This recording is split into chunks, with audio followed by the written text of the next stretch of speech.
Welcome back to a new video guys. Hope है आपको पिछला पार्ट काफ़ी पसंद आया होगा। इस वीडियो में हम अपनी जर्नी को और आगे बढ़ाएंगे और अगले डे में किस तरीके से आपको बढ़ना है आगे, अपने जर्नी को कैसे कंटिन्यू रखना है, इसके बारे में सीखेंगे। स्टार्ट करते हैं आज का वीडियो को लाइक ज़रूर कर दीजिएगा, चैनल को सब्सक्राइब कर दीजिएगा और बढ़ते हैं आज। तो अगला है डिस्प्लेइंग अ लिस्ट। हमने अभी तक बेसिक कंपोनेंट्स और उसे डिस्प्ले कराना और उसके साथ दो बेसिक ऐप बनाना सीख लिया। अब डे 20 टू डे 22 में आपको 3 दिन का समय लगेगा लिस्ट कैसे डिस्प्ले कराते हैं ये सीखने में। लिस्ट 3 टाइप के होते हैं। सबसे पहला लिस्ट होता है जो हॉरिजॉन्टल हो,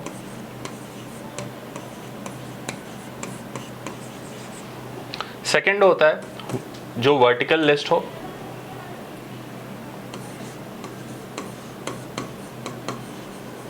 और तीसरा ग्रिड व्यू। ऑलमोस्ट सारे मोबाइल ऐप्स में हम लिस्ट को डिस्प्ले कराते ही हैं। डिपेंडिंग ऑन हमारा कैसा सिचुएशन है, कैसे हम दिखाना चाहते हैं, उस बेसिस पे हम 3 पार्ट्स में उसे दिखा सकते हैं। या तो हम उस लिस्ट को हॉरिजॉन्टली दिखा सकते हैं यानी कि लेफ्ट टू राइट में, या फिर हम उसे वर्टिकली दिखा सकते हैं यानी टॉप टू बॉटम, या फिर हम ग्रिड फॉर्मेट में भी उसे दिखा सकते हैं। 2x2 के ग्रिड में या 3x3 के ग्रिड्स में हम उसे दिखा सकते हैं। तो इस तरीके से 3 डिफरेंट काइंड ऑफ लिस्ट को सीखने के लिए आई एम अज्यूमिंग कि आपको 3 दिन का समय लगेगा और आप इसे सीख लेंगे। इसके बाद आते हैं नेविगेशन। हमने अभी तक बेसिक्स तो सीख लिया, प्रोजेक्ट्स भी बना लिए, उस पर लिस्ट डिस्प्ले कराना सीख लिया, लेकिन अभी तक आपने ये देखा कि हम सिर्फ एक स्क्रीन के ही ऐप बना रहे हैं। लेकिन यूजुअली हमारे मोबाइल ऐप्स में मल्टीपल स्क्रीन होते हैं और उसके बीच में डेटा भी ट्रांसफर करना होता है, तो उसके लिए नेविगेशन आता है। नेविगेशन में हम इसे 3 से 4 पार्ट में डिवाइड कर सकते हैं। पहला होगा screen A to screen B.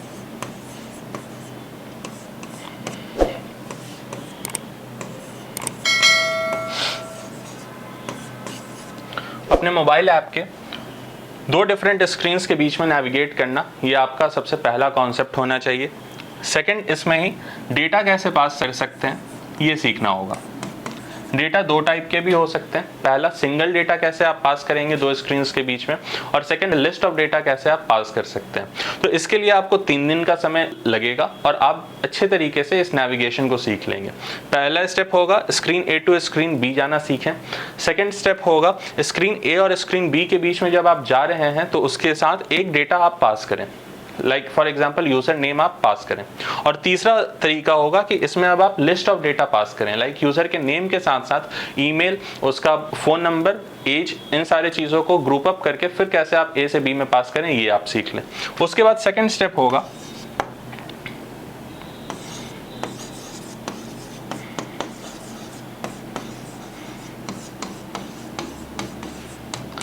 Outside the app, यानी कि अपने ऐप के बटन पे क्लिक करने पर आप किसी दूसरे ऐप पर कैसे जा सकते हैं या फिर किसी वेब यूआरएल को कैसे आप लॉन्च कर सकते हैं, ये आपको सीखना होगा। क्योंकि मल्टीपल कॉन्टैक्ट फॉर्म्स बनाते हैं या फिर होम पेज पर अपने एड्रेस मेंशन करते हैं आप कंपनीज के लिए, तो उसके फेसबुक पेज पर जाना या फिर ईमेल सेंड करना, इन सभी के लिए आपको अपने ऐप की जगह दूसरे ऐप को खोलना होगा या फिर किसी लिंक को खोलना होगा। तो इसके लिए आपको ये सीखना भी उतना ही ज़रूरी हो जाता है। So that's all for navigation. अब बढ़ते हैं अगले स्लाइड की ओर। अगला है UI projects. UI projects means कि आपको 2 से 3 प्रोजेक्ट्स बनाने होंगे UI related. So UI related कुछ प्रोजेक्ट्स जो what I can think of is firstly a dashboard design,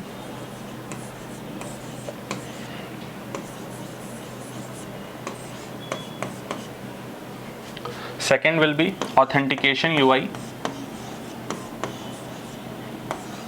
authentication means login page, sign up page, ऐसे 2-3 पेजेस डिज़ाइन करना आप सीख लें। डैशबोर्ड जो आपके most of the mobile apps में एक होम स्क्रीन होता है जिसमें आप कार्ड्स बनाते हैं और अपने बटन्स को एक अच्छा लुक देते हैं, उसमें इमेज और टेक्स्ट का कॉम्बिनेशन रख सकते हैं। उस तरीके से आप डैशबोर्ड बनाना सीखें, वो काफ़ी ज़रूरी है। सेकेंड, ऑथ यूआई बनाना, और तीसरा एक सर्च फंक्शनैलिटी वाला ऐप।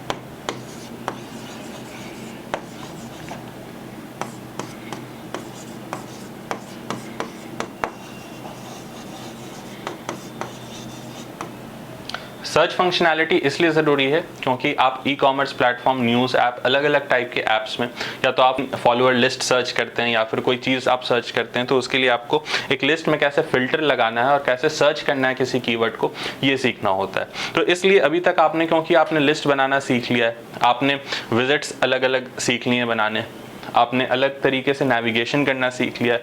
तो इन सारे चीज़ जो आपने फर्स्ट 25 डेज में कवर किए हैं, उसके साथ आप ये 3 प्रोजेक्ट ज़रूर बना सकते हैं। UI रिलेटेड प्रोजेक्ट्स, इसमें कोई खास लॉजिक नहीं लग रहा है, कोई बिजनेस लॉजिक नहीं लग रहा है, मगर आपका UI का अंडरस्टैंडिंग काफ़ी बेहतर हो रहा है।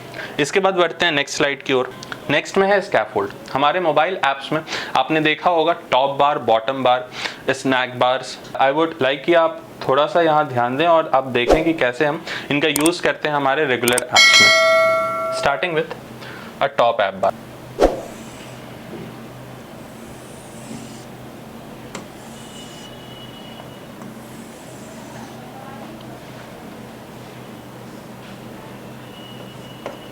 लेट्स अज्यूम कि ये आपके मोबाइल स्क्रीन का एक पार्ट है, ये एक बेसिक सा कंपोनेंट है, इसे हम स्कैफोल्ड कहते हैं।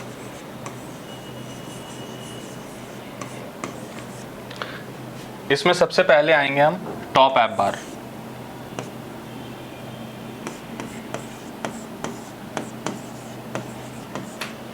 यहाँ पर आप अपने ऐप का टाइटल दे सकते हैं या फिर कुछ एक्शन परफॉर्म करने के लिए कुछ आइकन्स दे सकते हैं यूज़र को। जैसे इंस्टाग्राम पे आपने देखा होगा इंस्टाग्राम का लोगो, DM करने के लिए मैसेज का एक आइकन, या फिर व्हाट्सएप पर भी ऑडियो कॉल, वीडियो कॉल रहता है, आप किसी चैट रूम के अंदर जाते हैं तो ये सारे ऑप्शंस आपको टॉप बार के अंदर देखने मिलते हैं। इसके बाद जैसे जीमेल में आप देखते हैं कि साइड बार ओपन होता है, यहाँ पर एक 3 हॉरिजॉन्टल लाइंस होते हैं, मेन्यू बार होते हैं, और उससे क्लिक करने के बाद एक हाफ स्क्रीन ओपन होता है जिसमें आपके अलग अलग टाइप ऑफ एक्शंस परफॉर्म करने के लिए ऑप्शंस अवेलेबल होते हैं।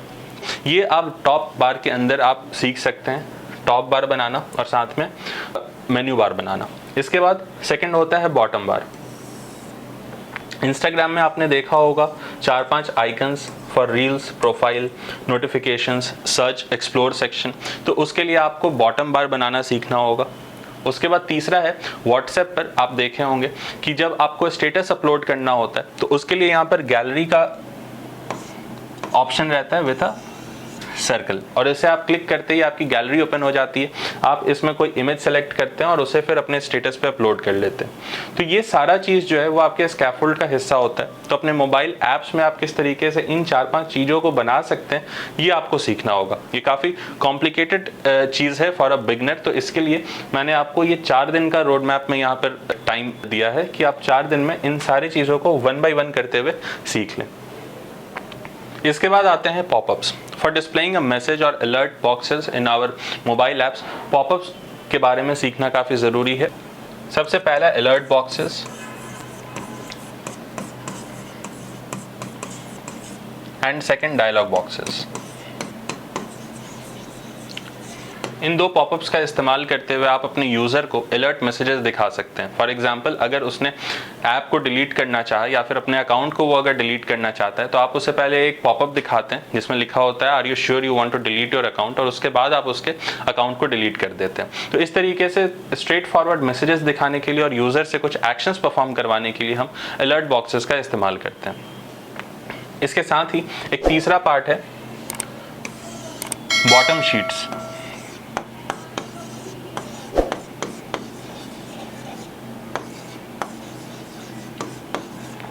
इसका एग्जाम्पल होगा इंस्टाग्राम का कमेंट सेक्शन। जब भी आपको इंस्टाग्राम पे किसी पोस्ट पर कमेंट करना होता है तो आप कमेंट वाला आइकन क्लिक करते हैं और उसके बाद बॉटम से एक शीट ओपन होती है जिसमें आप कमेंट राइट करके या फिर दूसरों को रिप्लाई कर सकते हैं। तो जो कमेंट सेक्शन होता है it is a very good example of a bottom sheet. तो इस तरीके से different type of popups, dialogues, bottom sheets, इसे कैसे आप अपने मोबाइल ऐप्स में डिस्प्ले करा सकते हैं, उसका कैसे आप इस्तेमाल करते हुए अपने UI को और बेटर कर सकते हैं, ये आपको सीखना काफ़ी इंपॉर्टेंट हो जाता है। तो इसलिए मैंने यहाँ पर डे 34 एंड डे 35 में ये पॉपअप्स का रखा है, जिसके बाद आपको UI में जेटपैक कंपोज का इस्तेमाल करते हुए एक बिगनर लेवल के लिए जितने भी चीज़ चाहिए वो हमने मेंशन कर दिए। सो that's all for this video. Next part में हम अपनी जर्नी को और आगे बढ़ाएंगे और आगे किस तरीके से और कौन कौन से टॉपिक्स हैं जो आपको कवर करना है उसके बारे में और डिटेल में बात करेंगे। So thanks for watching, have a nice day.